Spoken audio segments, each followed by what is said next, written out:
Bonjour, c'est Ludovic, votre analyste indépendant, et voici mon avis hebdomadaire mis à jour sur le Belvin. Alors, c'est un journalier sur une période de 4 mois. Nous étions la semaine passée sur ces 3 bougies qui étaient très encourageantes, étant donné qu'on a pu rebondir plusieurs reprises sur cette ligne marron en pointillé qui correspond à une ligne de support journalière.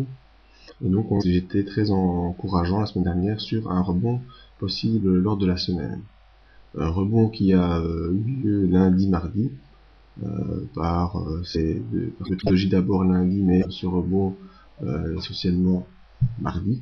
Et on avait l'espoir de pouvoir aller rejoindre la M20. Heureusement, mercredi, on n'a pas du tout rejoint la M20. On a même fait une couverture en nuage, comme je l'avais signalé lors du briefing matinal.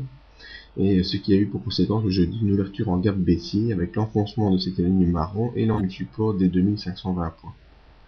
Alors vendredi, malgré une belle ouverture avec un retour au-dessus de la ligne journalière, on a continué à baisser et on est retourné clôturer quasiment à la même valeur que le jeudi.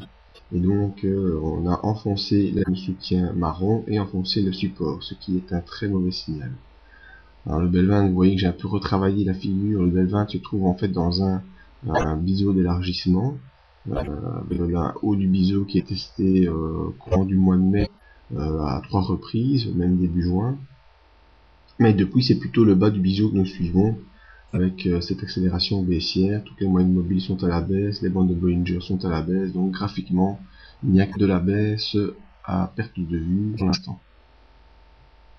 Voyons au niveau des indicateurs, mais le MACD, même chose, il continue à baisser, il n'y a pas eu de croisement. Ça continue à baisser, c'est une belle phase baissière, une très forte phase baissière qui est installée, qui ne semble pas vouloir se terminer. Alors au niveau des volumes, on voit qu'il y a quand même une légère baisse des volumes acheteurs, donc c'est plutôt l'augmentation des volumes vendeurs, même si cette semaine a été un peu mitigée sur les volumes, on achète un peu, on vend, on achète, on vend. C'est un peu mitigé sur les volumes, en tout cas, pas vraiment de direction, ni de psychologie prise. Au niveau du stochastique, on voit que c'est un nouveau croisement baissier cette semaine qui ramène le Belvin dans sa zone de survente, donc l'impulsion baissière est à son maximum. Alors les perspectives, dans ce biseau baissier, il faut essayer des supports, et vous voyez que malheureusement j'élargis, et je trouve plus vraiment de support. Donc je sais pas vraiment vers où aller. Il faudra attendre des signaux graphiques. Voyons un peu au niveau journalier, hebdomadaire pardon, pour nous repérer un peu mieux.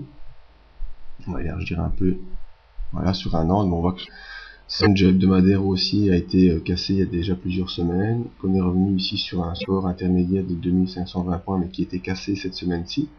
Les bandes de Bollinger sont aussi en phase d'élargissement, les moyennes mobiles se retournent à la baisse, la M150 est bien loin, et donc il y a un risque potentiel de retourner vers 2400 voire 2300 points, ce qui est très très bas. On voit ça fait moins 8% en hebdomadaire, donc le danger baissier est bel et bien fortement présent sur le moyen terme déjà.